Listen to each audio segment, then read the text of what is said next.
Class 8 subject science your chapter is friction. आपका chapter क्या है?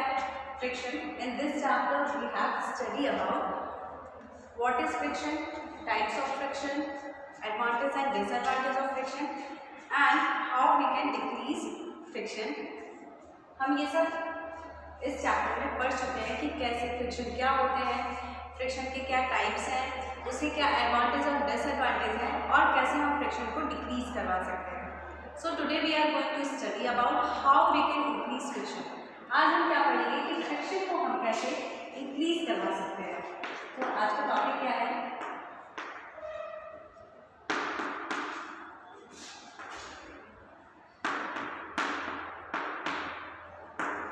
Increasing friction. In previous video we have studied about how we can decrease friction. हम previous video में क्या पढ़े थे कि friction को कैसे decrease करवा सकते हैं। क्या कर रहे थे हम, जो कांटेक्ट जो ऑब्जेक्ट के बीच में, दो सरफेस के बीच में कांटेक्ट होते थे उसको क्या करते थे, डिक्रीज करते थे। तो फ्रिक्शन हमारा क्या होता था, डिक्रीज हो जाता था। कैसे हम डिक्रीज करते थे? ऑब्जेक्ट के बीच में क्या करते थे, ऑयल लगा के आप डिक्रीज कर सकते हैं या फिर ऐसे बॉडी बना सकते हैं जिससे क्या हो, कांटेक्ट दो सरफेस के बीच में कम कांटेक्ट हो। जैसे स्लाइडिंग फ्रिक्शन से रोलिंग फ्रिक्शन में चेंज करना। ये सब क्या थे, टेक्निक थे कि कैसे हम फ्रिक्शन फोर्स जो दो ऑब्जेक्ट के बीच में या दो सरफेस के बीच में लगते हैं उसको कैसे डिक्रीज करवा सकते हैं। क्योंकि फ्रिक्शन फोर्स को डिक्रीज करवाना या इंक्रीज करवाना हमारे डेली लाइफ में इफेक्ट करता है। फ्रिक्शन फोर्स के क्या है, एडवांटेज भी हैं और डिसएडवांटेज भी हैं। कहीं हमें क्या है, फ्रिक्शन फोर्स ज़्यादा चाहिए, कहीं हमें फ्रिक्शन फोर्स कम चाहिए। तो अपने अकॉर्डिंग हम फ्रिक्शन फोर्स को डिक्रीज या इंक्रीज करवा सकते हैं उस टेक्निक के थ्रू। तो डिक्रीजिंग हम पढ़ चुके थे। आज हम क्या पढ़ेंगे, इंक्रीजिंग, कैसे फ्रिक्शन फोर्स को इंक्रीज करवा सकते हैं। तो फ्रिक्शन फोर्स लगता कैसे है, जब दो ऑब्जेक्ट एक दूसरे से कांटेक्ट में आते हैं तो फ्रिक्शन फोर्स क्या होता है, लगता है। आप जानते हैं फ्रिक्शन फोर्स, अगर ऑब्जेक्ट इस डायरेक्शन में मूव कर रहा है तो फ्रिक्शन फोर्स इस डायरेक्शन में लगेगा, और ऑब्जेक्ट अगर आपका इस डायरेक्शन में मूव कर रहा है तो फ्रिक्शन फोर्स किस डायरेक्शन में लगेगा, इस डायरेक्शन में। जिस भी डायरेक्शन में ऑब्जेक्ट मूव करेगा उसके अपोजिट डायरेक्शन में क्या आपके फ्रिक्शन फोर्स लगते हैं, यह आप जानते हैं। और जितने ही रेट से, मीन्स जितना ही फोर्स से फ्रिक्शन फोर्स आपका जितने ही रेट से फोर्स आपके ऑब्जेक्ट पे लगेंगे वो मोशन में होंगे, उतने ही रेट से क्या होगा, फ्रिक्शन फोर्स भी लगेगा। क्योंकि फ्रिक्शन फोर्स क्या है, सेल्फ एडजस्टिंग फोर्स है। वो आप किसी ऑब्जेक्ट पे जितना ही फोर्स लगाएंगे और वो ऑब्जेक्ट जितने ही फास्ट से मूव करेगा उतने ही स्पीड से या फिर उतने ही रेट से क्या होगा, आपका फ्रिक्शन फोर्स भी उसके अपोजिट डायरेक्शन में लगने लगेगा। आपको फ्रिक्शन फोर्स को क्या करते हैं, उसके रेट को आपको इंक्रीज या डिक्रीज नहीं करना पड़ता, वो खुद ब खुद जिस स्पीड से ऑब्जेक्ट मूव करता है उसके ही अकॉर्डिंग, उसी के स्पीड से फ्रिक्शन फोर्स उसके अपोजिट डायरेक्शन में लगने लगते हैं। क्योंकि फ्रिक्शन फोर्स एक सेल्फ एडजस्टिंग फोर्स है, वो खुद ब खुद एडजस्ट हो जाता है जितने स्पीड से स्पीड में ऑब्जेक्ट मूव कर रहे हैं या फिर मोशन में है। और फ्रिक्शन फोर्स क्यों लगता है, क्योंकि जो रफनेस होते हैं सॉलिड सरफेस में उसी के चलते क्या होता है, फ्रिक्शन फोर्स लगता है। तो हम क्या करें, क्योंकि हमें फ्रिक्शन फोर्स को क्या करना है, इंक्रीज करना है, बढ़ाना है। तो हम क्या करेंगे कि हमारा जो दो सरफेस के बीच में कांटेक्ट है उसको इंक्रीज करवा दें या फिर जो सरफेस का रफनेस है उसको इंक्रीज करें। तो हमारा क्या होगा, फ्रिक्शन फोर्स क्या होगा, इंक्रीज कर जाएगा।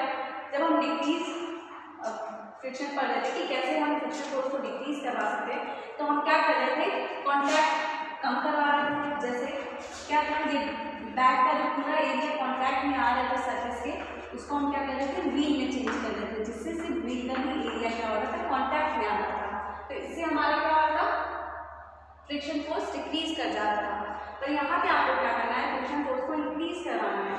तो हम क्या करेंगे, जो कांटेक्ट होगा एरिया के बीच में, जो कांटेक्ट होती है उसको इंक्रीज करवाएंगे, या फिर जो सरफेस में रफनेस होते हैं, मीन्स किसी सरफेस में क्या होता है, रफनेस कम होता है, जिससे क्या होता है आपका फ्रिक्शन फोर्स ज़्यादा लगने लगता है। जैसे एग्जाम्पल के लिए जो आपके शूज के सोल होते हैं, स्टार्टिंग में क्या होता है उसमें आपके जो ये होते हैं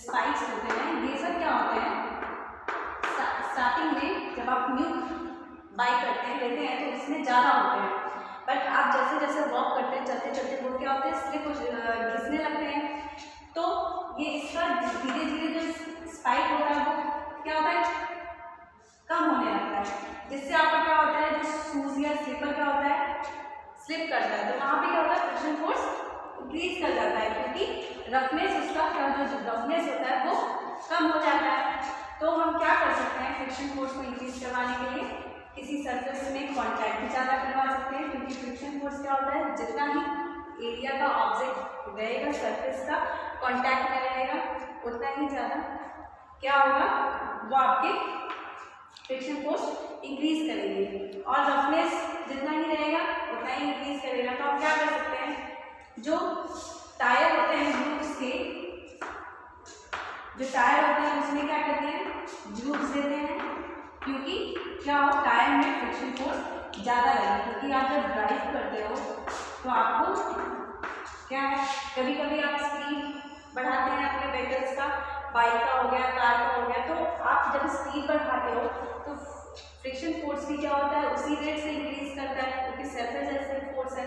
तो अगर ग्रूव्स रहेगा मीन्स टायर में ग्रूव्स रहेंगे तो इसमें क्या होगा रफनेस होगा, तो रफनेस होगा तो क्या होगा ये आपका वहाँ पे फ्रिक्शन फोर्स को वो क्या करेगा इंक्रीज करेगा, जिससे आप अगर स्पीड पे व्हीकल्स रन करवा रहे हैं रोड पे तो आप सेफली ये टायर्स में जो ग्रूव्स है उससे क्या होगा सेफली आप ड्राइव कर सकते हैं, आपका एक्सीडेंट नहीं होगा। बट जैसे ही ग्रूव्स धीरे धीरे कम होते जाएंगे फ्रिक्शन फोर्स ज़्यादा लगते जाएगा, तो क्या कर सकते हैं आप टायर्स में ग्रूव्स लगा सकते हैं, या फिर जो स्पोर्ट्स वाले होते हैं वो कैसे शूज़ पहनते हैं उसमें क्या होता है ज़्यादा स्पाइक्स होता है, उसमें क्या होता है आप देखेंगे ज़्यादा स्पाइक्स होते हैं, क्यों क्योंकि वो जब रन करते हैं दौड़ते हैं बॉल को पकड़ने के लिए, तो वो क्या होता है जितनी स्पीड से दौड़ते हैं वहाँ पर फ्रिक्शन फोर्स लगता है, तो वो क्या हो सकते हैं गिर सकते हैं, चोट लग सकता है उनको,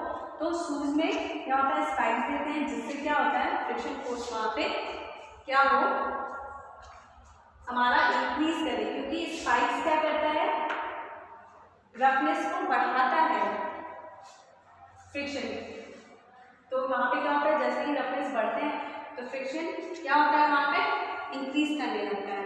या फिर आप क्या कर सकते हैं एक स्ट्रीम लाइन बॉडी स्ट्रक्चर करते हैं, जैसे एक स्पेशल टाइप का बॉडी को स्ट्रक्चर किया जाता है जिससे क्या हो फ्रिक्शन हमारा इंक्रीज हो, अपने डेली लाइफ में यूज़ करने के लिए उस टाइप के हम उस टेक्निक को यूज़ करते हैं जिससे हमारा फ्रिक्शन फोर्स इंक्रीज हो और हमें क्या हो चोट या फिर हम सेफली ड्राइव कर सकें, जैसे टायर्स में ग्रूव्स कर रहे हैं शूज़ में स्पाइक्स दे रहे हैं। नाउ सेकेंड टॉपिक क्या है हमारा फ्लूइड फ्रिक्शन।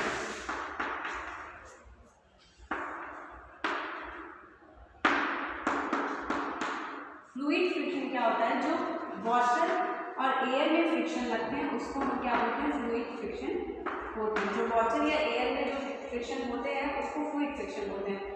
अभी तक हमने सॉलिड फ्रिक्शन के बारे में पढ़ा था कि जो सॉलिड सरफेस होते हैं उसमें फ्रिक्शन कैसे लगता है, तो जैसे ही रफनेस होता है तो वहाँ पे फ्रिक्शन इंक्रीज कर जाता है, या रफनेस कम होता है तो डिक्रीज कर जाता है, वैसे ही वाटर और एयर में भी हमारा क्या होता है आपका फ्रिक्शन लगता है, जैसे जितना ही ज़्यादा एरिया वाटर या एयर से कॉन्टैक्ट में होगा उतना ही ज़्यादा क्या होगा आपका फ्रिक्शन फोर्स वहाँ पे लगेगा।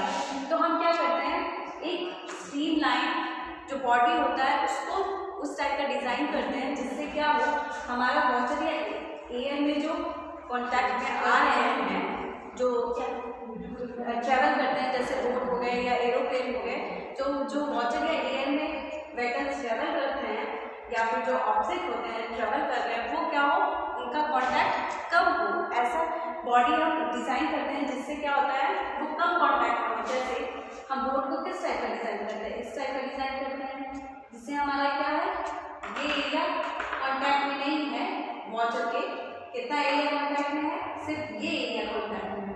तो ये क्या हुआ, एक स्ट्रीमलाइन बॉडी बना, या फिर जो एरोप्लेन होता है उसको भी इस टाइप से डिजाइन किया जाता है जिससे जो एयर में हमारा एरोप्लेन मूव करे, ट्रेवल करे, वो क्या हो, कम कांटेक्ट में आए एयर से, जिससे हमारा फ्रिक्शन फोर्स जो लग रहा है, क्योंकि फ्रिक्शन फोर्स क्या होगा, अपोजिट डायरेक्शन में लगेगा। अगर आपका ये इस डायरेक्शन में मूव कर रहा है तो फ्रिक्शन फोर्स हमारा इस डायरेक्शन में मूव करेगा। तो जितना ही एरिया एयर से कम कांटेक्ट में होगा फ्रिक्शन फोर्स कम लगेगा। या फिर वाटर में भी ऐसा होता है कि हम क्या करते हैं, बोट को इस साइड का डिजाइन देते हैं, जो ये एरिया है या फिर ये एरिया है, ये क्या है आपका वाटर से कांटेक्ट में नहीं है, सिर्फ इतना ही कांटेक्ट में है, तो सिर्फ जितना कांटेक्ट में है उतने में ही क्या होगा, फ्रिक्शन फोर्स लगेगा। तो क्या करते हैं, एक स्ट्रीमलाइन बॉडी हम उसको देते हैं, किस तरह का बॉडी देते हैं, स्ट्रीमलाइन बॉडी को हम क्या करते हैं, डिजाइन करते हैं, जिससे वाटर के एयर में क्या हो, हमारा फ्रिक्शन फोर्स कम लगे। तो आप समझे फ्रिक्शन फोर्स क्या होता है, उसके टाइप्स क्या है, उसके एडवांटेज या डिसएडवांटेज क्या है, और हम कैसे अपने डेली लाइफ को इजीली वे में जीने के लिए कैसे हम फ्रिक्शन फोर्स को इंक्रीज या डिक्रीज करवा सकते हैं। और फ्लूइड फ्रिक्शन क्या है, मीन्स हमारे एयर या वाटर में भी फ्रिक्शन फोर्स लगते हैं। तो हम क्या करते हैं, एक स्ट्रीमलाइन बॉडी देते हैं, जिससे हमारे एरोप्लेन या जो बोट होते हैं या जो भी है जो वाटर या एयर में ट्रेवल करे, वो कम कांटेक्ट में आए। जितना ही कम कांटेक्ट में आएगा उतना ही फ्रिक्शन फोर्स किसी भी ऑब्जेक्ट में कम लगेगी। तो ये आपका फ्लूइड फ्रिक्शन था। फ्लूइड फ्रिक्शन क्या है, एयर और वाटर में जो ऑब्जेक्ट में कांटेक्ट में आते हैं और फ्रिक्शन फोर्स लगता है, तो उसको हम फ्लूइड फ्रिक्शन बोलते हैं। तो ये आपके फ्रिक्शन चैप्टर यहाँ पे एंड होते हैं। नेक्स्ट वीडियो में हम नेक्स्ट चैप्टर को स्टडी करेंगे। Now thank you.